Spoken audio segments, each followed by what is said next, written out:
So when you're playing split screen with the buds, you gotta grab controllers, because otherwise, when you hit that sick 360 no-scope, you can't jump up and get all in their face and gloat about it, you know what I'm saying? If you were tied to a keyboard and mouse, it wouldn't be the same thing because you'd have a desk in the way. The only real reason you would use a keyboard and mouse in that situation is when friendships are worth breaking over for that easy W, you know what I'm saying? So with a fighting game, you gotta grab a controller, because there ain't no button mashing with that. I mean, you're gonna end up turning on sticky keys or something.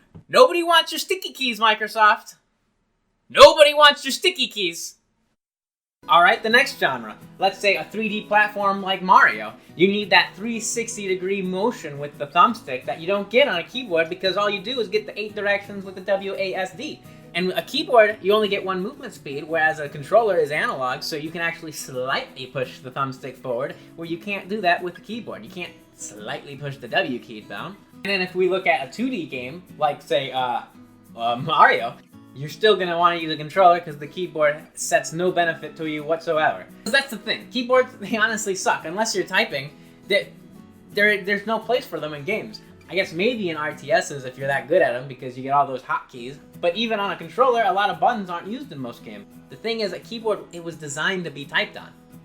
It wasn't designed to be playing games on. Controllers, on the other hand, well, obviously those were meant to be playing video games on. So most games are actually perfect for a controller. And with RTSs, they've shown with Halo Wars that a controller can just work fine. Yeah, I'm sure it's not quite as precise, not quite as quick, but they did a lot of different things to make it so it's usable on a controller because they designed it on a controller. Most people aren't doing that many actions per minute on these RTS games. So keyboards, if they suck so much, why do people use them so much, right? Well, the reason is because of the mouse, and oh boy, does the mouse aim well. It is the only reason why a keyboard and mouse reigns supreme over a controller in so many video games. In RTS games, you get that precise movement where you can highlight your figures, and more importantly, in shooting games. Shooting games, basically half the game, if not more, is based on you aiming at your opponent and you shooting him down.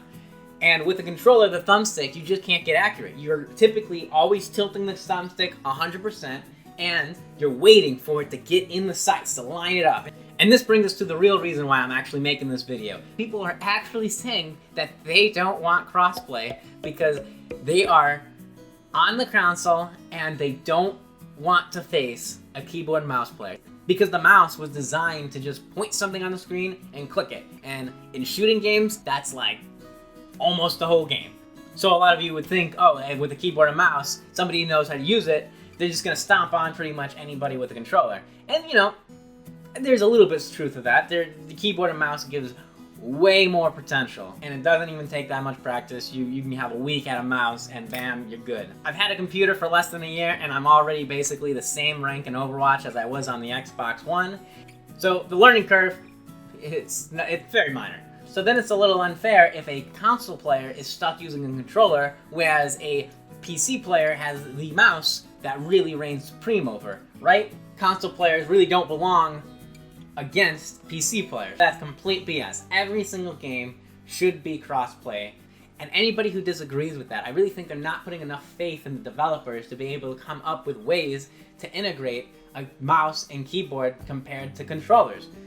And a developer who says that it's unfair, well, then they're just being lazy, because there's things like ranking systems. And with the ranking system, let's say you're on a controller and you're facing mouse people, well, you're at your same rank. The mouse people aren't better than you. They have reached the same rank. If you're gold in a game like Overwatch or Counter-Strike or any of the shooting games, then you're at that place. It doesn't matter what kind of controls they're using. You are the same level. That's the whole point. And a controller can be better than somebody on a keyboard or mouse because there's other things that go into it. I know I said that most of the skill is on aiming, but I was exaggerating it a little bit because a lot of it is teamwork, a lot of it is positioning, a lot of it is coordinating, doing call-outs. That's a huge thing in making sure that you win the game. In any game, whether it's Counter-Strike, whether it's Overwatch, whether it's Siege. Now there actually is a surprising amount of games that have been doing cross-play.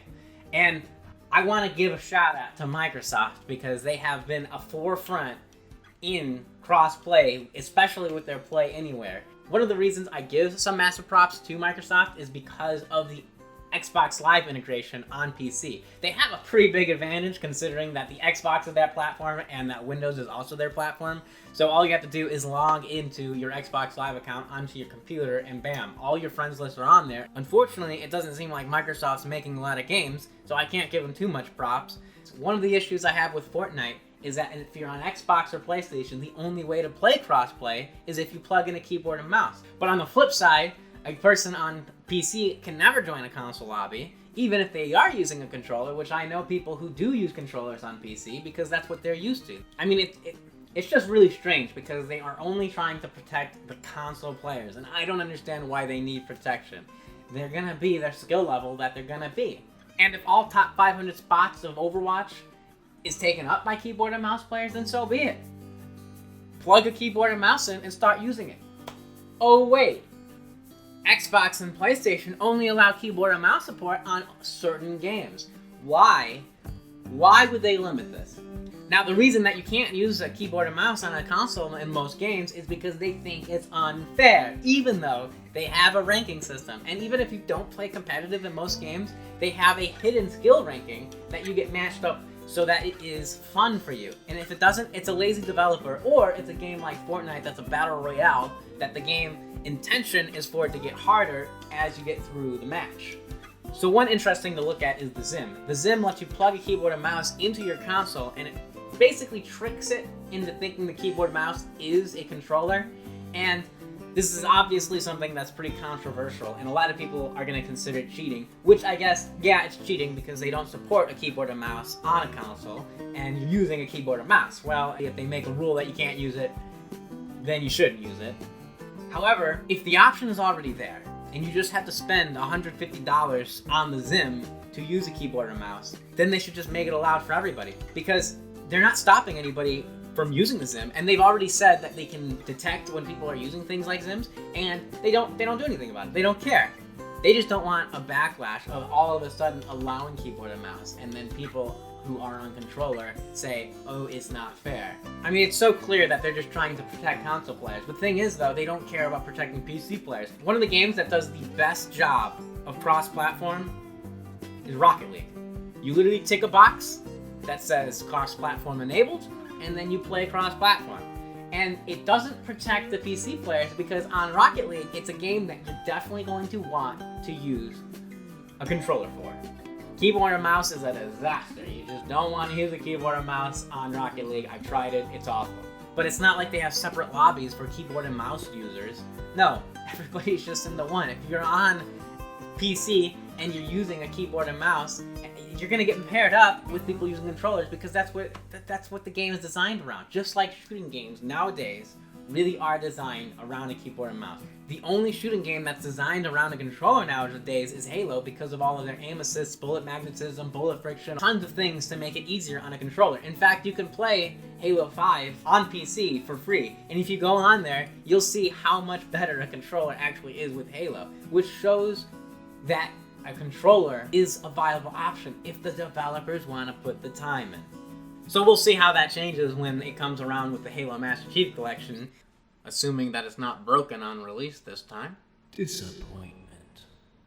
It's just silly that you can be on a console and you can't use the best devices possible to make you get the upper edge, yet they have a whole bunch of other devices that let you get the upper edge. I mean, both consoles have a, Xbox One X or PlayStation 4 Pro version. They let you play with better frame rates and better graphics, higher resolutions, which is going to give you advantage. You're allowed to use headsets that can give you like a 3D spatial hearing that lets you know, oh, the guy is above me 30 degrees to the left. And then they sell an Xbox Elite controller, and it's like that thing's $150, and it does give you an advantage because it has additional buttons on it. You can get the longer joysticks, or you can do the shorter joysticks. You can tune it to your playstyle. You can get the hair triggers. They have a whole bunch of things to make it so you get the upper edge. And then you can buy a racing wheel for your console. And racing wheel is definitely going to give you an edge because if you want to do a slight turn, it's a lot easier to turn a huge wheel than it is to tilt a joystick a little bit. And the reason I'm making this video is because I know a lot of people who are on consoles and I can't play with them because now I'm on PC.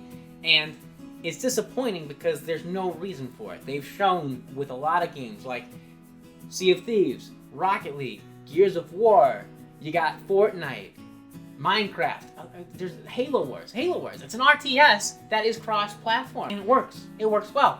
I mean, I'm not too good at it. I was playing Halo Wars 2 on PC, and my buddy was on Xbox, and he beat me because he knows how to play the game better. But if you're just the average user, a controller is good enough. And the thing is, if you really cared that much about winning, you would use the best equipment that you can get. Because a keyboard and mouse, I mean, you can buy a keyboard for $30 and a mouse for another $30, which is the $60 that it costs for an Xbox controller or a PlayStation controller. I mean, it's just unbelievable that after the success of a game like Fortnite that people still believe that it shouldn't be cross-platform. But, whatever. So let me know what you think it should be, because I think it should just be cross-platform all around. You'll naturally fall in with the people your skill level, whether it's keyboard or mouse or controller. And there's nothing wrong with being at a low skill level in a game, because that's what you're at. That's gonna be what is most fun for you. But that's just my opinion, which of course is the right opinion, but let me know what you're thinking down below.